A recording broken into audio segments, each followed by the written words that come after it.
Bonsoir à tous. Dans l'actualité ce soir, le chef de l'État reçoit une délégation chinoise.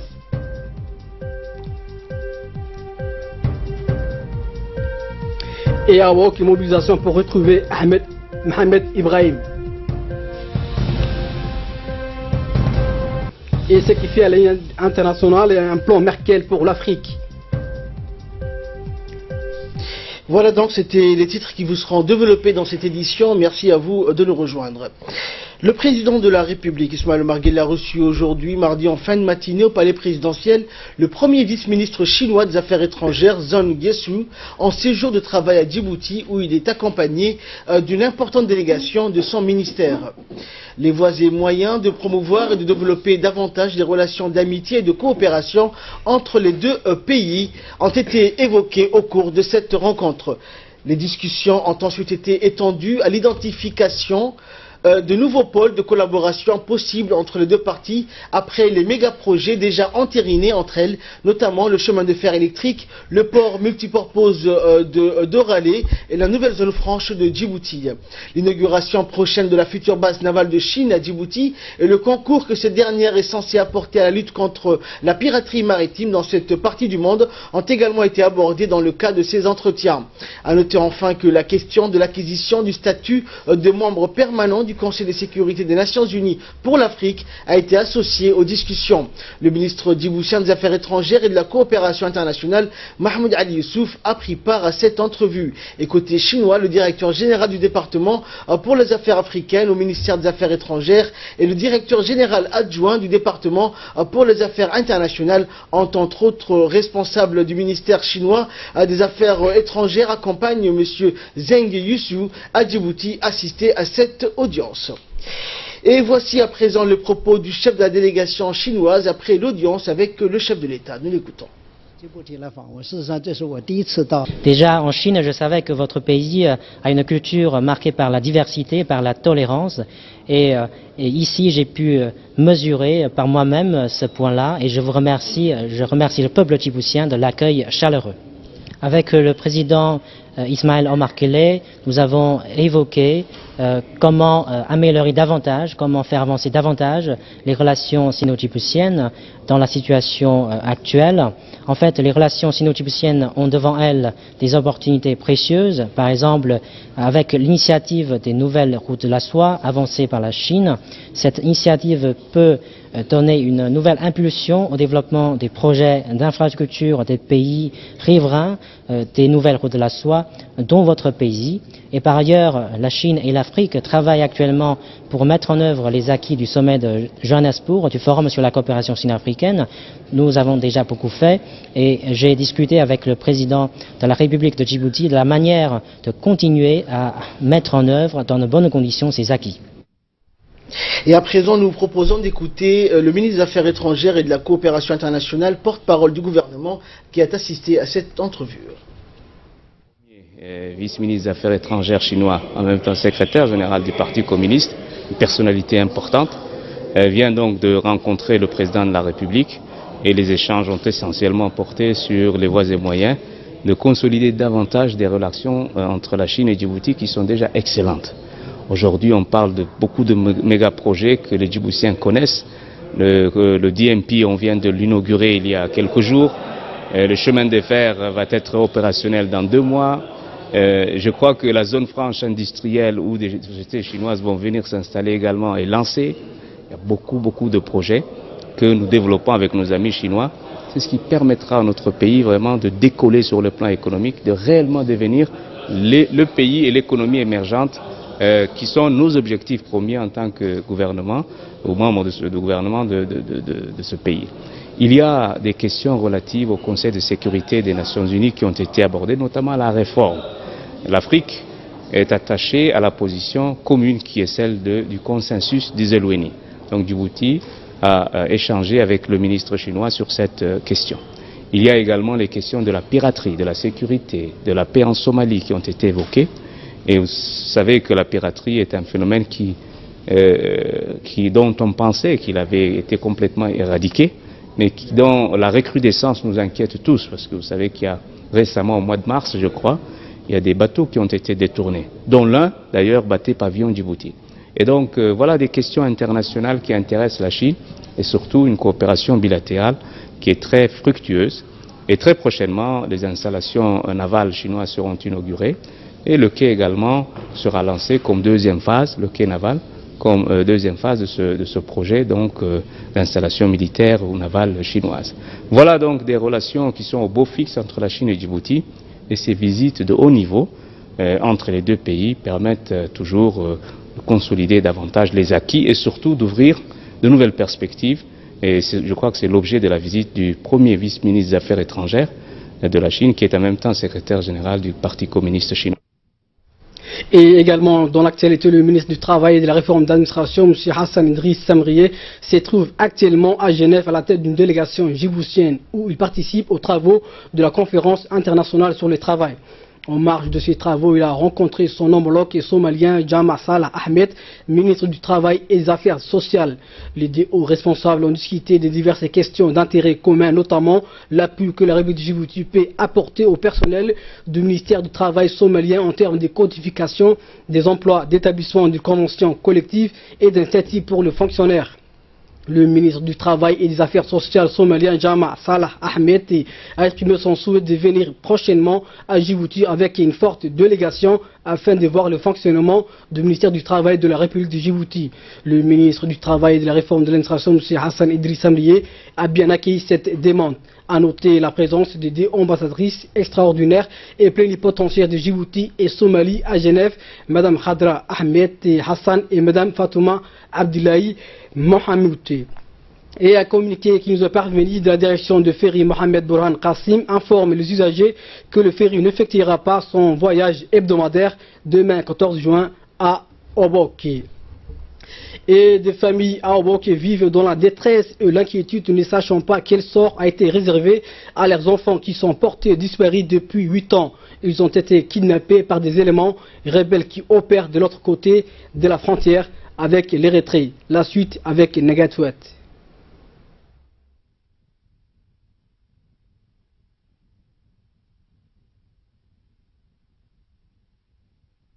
Nous sommes tous mobilisés aujourd'hui.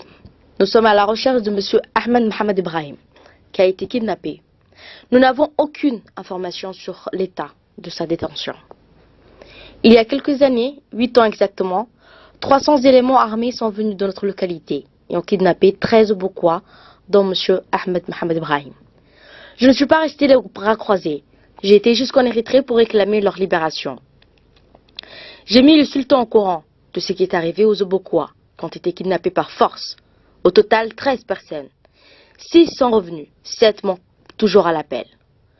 L'un d'entre eux, Ahmed Mohamed Ibrahim, nous n'avons aucune information sur sa situation.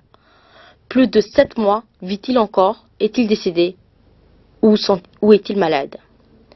Ils connaissent mon adresse, contactez-moi si vous avez quelconque information sur sa détention. Je me suis adressé à ceux qui étaient détenus avec lui pour avoir des informations. Ils ont répondu qu'il était à Moulhoul. Aucune trace de Ahmed Mohamed Ibrahim sur cette frontière. Je demande le soutien au pouvoir public, de l'État également, pour lancer des recherches sur le territoire national. Un deuxième notable a déclaré « Nous aimerions avoir la confirmation sur l'état de M. Ahmed Mohamed Ibrahim. Vit-il encore? Nous aimerions avoir des informations pour être fixés, pour en faire enfin notre deuil. Si par malheur il est décédé, allons-nous nous venger contre les éléments armés soutenus par l'Érythrée? Puis, à Ganda, l'affaire d'Ahmed Mohamed Ibrahim a touché le pays tout entier. L'État a le pouvoir et nous demandons de faire tout pour lutter contre ces malfaiteurs. Nous déplorons déjà assez de victimes. Il faut savoir que ces éléments armés viennent pour faire du mal, pour tuer les populations. L'État doit faire tout pour mettre ces malfaiteurs hors de nos frontières. Nous allons lutter tous ensemble contre ces éléments armés et nous allons faire tout pour savoir sur l'état d'Ahmed Mohamed Ibrahim.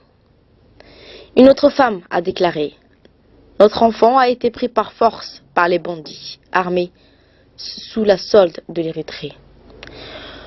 Nous allons chercher partout, mais en vain. Maintenant, nous lançons un appel à notre gouvernement pour nous aider à retrouver Ahmed Mohamed Brahim ou avoir des informations sur sa situation. Une mère de famille annonce que beaucoup de gens sont à la recherche des Obokwa kidnappés. Ce sont nos enfants. Nous les cherchons tous et on dit que Ahmed Mohamed Brahim est décédé. Mais nous n'avons aucune confirmation. Nous cherchons toujours. Nous allons tous chercher nos enfants kidnappés pour qu'ils reviennent à la maison. Nous sommes tous très fatigués à cause des recherches. Une autre femme crie haut et fort que toute la population va continuer à chercher Ahmed et je demande à la population de lutter contre les éléments armés soutenus par l'Érythrée.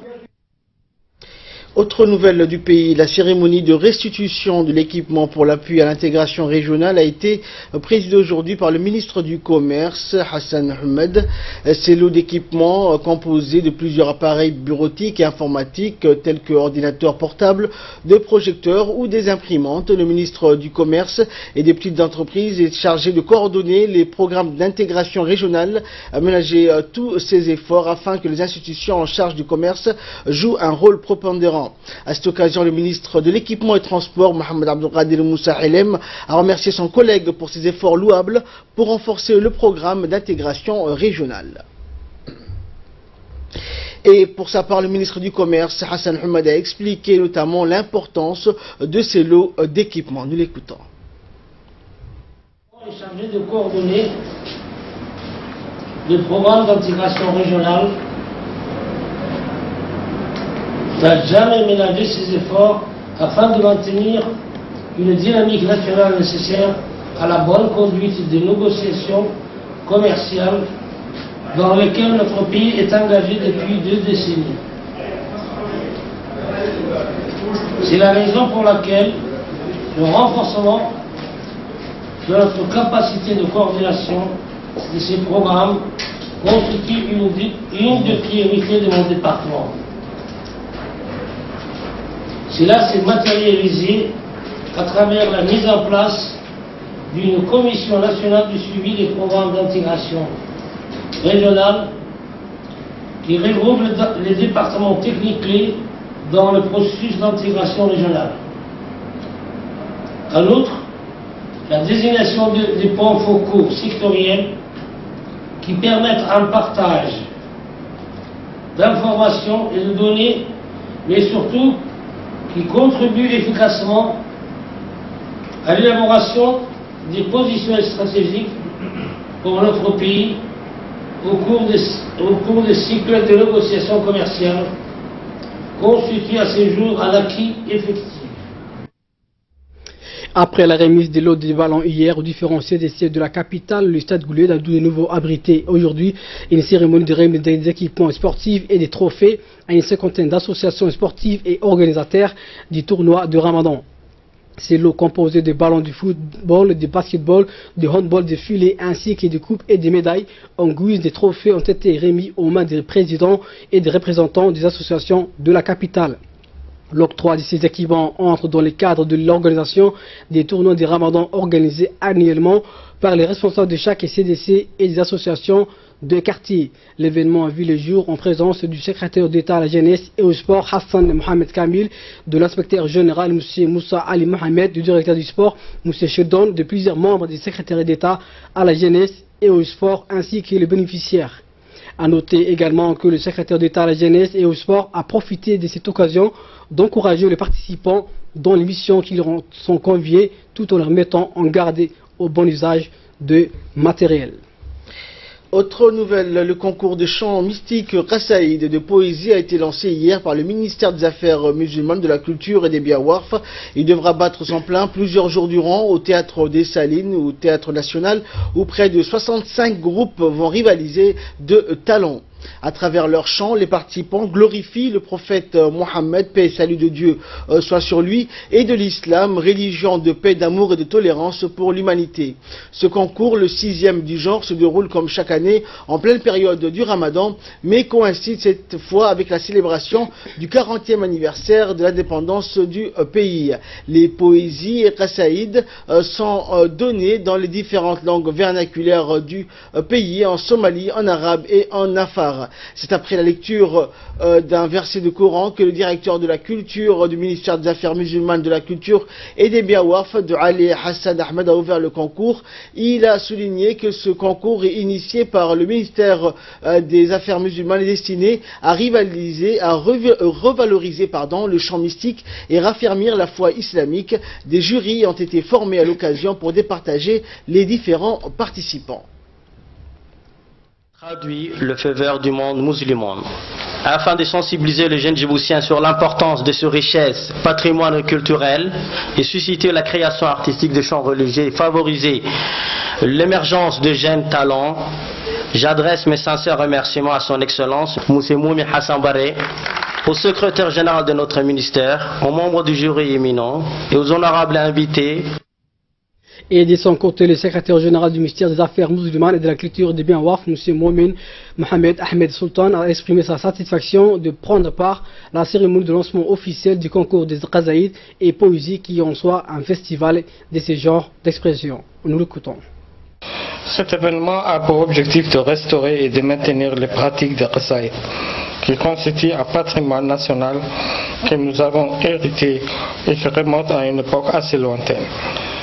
Mais la particularité de ce festival permet aussi la participation des groupes modernes ayant choisi d'exploiter les instruments électriques de musique actuellement en vogue dans l'Hexagone et qui attirent beaucoup la jeunesse. Chaque soir, autant de candidats ou groupes se succéderont sur la scène du Théâtre des Salines selon les catégories. Les groupes seront départagés par des jurys composés de personnalités du milieu de la culture, des traditions et des musiques. Les résultats de la délibération du jury seront promis lauréats et seront affichés à la direction de la culture. Et comme chaque année durant les mois de Ramadan, des tournois sportifs se déroulent un peu partout dans la capitale et les villes où ils ont lieu après les prières de Tarawih. Comme à l'instar du monde arabo-musulman, le Ramadan est bel et bien le mois par excellence du tournoi sportif de nuit. Organisé par les CDC, ces rencontres sportives qui se tiennent sur l'ensemble du territoire de ces pays déchaînent les passions durant ces mois de Ramadan. Il faut dire qu'il y a beaucoup de Djiboutiens la nuit, c'est la meilleure façon de veiller en entretenant son corps. Le match de foot durant ces mois bénis se déroule en général sur les aires de jeu des centres communautaires. Leur succès rejaillit sur les pratiquants des autres disciplines sportives qui ont été initiées ces dernières années comme les tournois de basketball, d'Akaituriyu, volleyball et la pétanque. L'hélicoptère, l'héliport, donc c'est ici que ça se passe le tournoi entre le quartier 5, le quartier 3, quartier 2, tous les quartiers de proximité ainsi que ceux de la brise de mer qui viennent ici de dégourdir un peu les jambes pendant le mois béni de Ramadan et cela jusqu'à l'appel du Haftour. Oui, mais là je crois que là encore c'est un signal plus fort, donc on ne peut que se réjouir. Donc le tournoi a 30 ans, la République a 40 ans, donc on a dit à une décennie près, je crois que la fête doit être belle. Va être très belle et puis bon, je suis persuadé, je suis convaincu. Également dans l'actualité, les examens du second degré du baccalauréat professionnel se sont déroulés dans le calme et la sérénité dans la région d'Arta. Les épreuves se sont déroulées d'une manière très satisfaisante en général et les candidats étaient tous présents. Le préfet de la région d'Arta, Abdullah Dalal Ukiye, le président du conseil régional Elmi Bouh et une délégation du ministère de l'Éducation nationale ont visité notamment les salles d'examen pour constater de visu le déroulement de ces épreuves. Et toujours à Arta, dans le cadre de l'intégration socio-professionnelle des personnels handicapés, le secrétariat d'État chargé des affaires sociales, en étroite collaboration avec les réseaux nationaux des personnes handicapées, ont entamé une tournée de sensibilisation et de réflexion sur la notion de l'handicap dans la région de l'intérieur, notamment dans la région d'Arta et ses sous-localités. À cet effet, cet atelier a débuté le dimanche dernier et a vu la participation de plusieurs responsables, dont le préfet de la région, M. Abdeladrar Okiye, du président du conseil régional, M. Elmebouh, du conseiller technique, du secrétaire d'État chargé des affaires sociales, M. Abdullahi Saïd, et le président du réseau national des personnes handicapées, M. Idriss Moumine. Cet atelier s'est tenu au siège du conseil régional d'Arta et a été l'occasion de sensibiliser, informer le grand public sur la problématique de l'handicap. Et le bureau de la représentation de la FAO à Djibouti, en étroite collaboration avec la direction de l'agriculture et des forêts, a organisé hier un atelier de formation en amélioration des techniques et pratiques innovantes pour de meilleures productions animales et végétales dans les régions d'Ali Sabié, de Dikil et d'Arta, dans la salle de conférence du conseil régional d'Ali Sabié du lundi 12 au 15 juin 2017. Cette initiative s'inscrit dans le cadre d'un programme DECCHER, projet de sécurisation des systèmes pastoraux financé par l'Union européenne et mis en œuvre par la FAO sous la tutelle du ministère de l'Agriculture. Il a comme priorité stratégique la sécurisation des systèmes pastoraux, le renforcement de la résilience des populations pastorales aux difficultés de milieu et particulièrement les populations les plus vulnérables à l'insécurité alimentaire en République de Djibouti.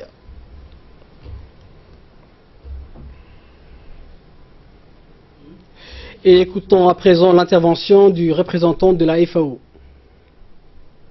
C'est un honneur et un grand plaisir pour moi d'être ici aujourd'hui au nom de la représentante de la FAO à Djibouti et d'assister à l'ouverture de l'atelier de formation en amélioration des techniques et pratiques innovantes pour de meilleures productions animales et végétales dans les régions d'Ali Sabié, de Dikil et d'Arta.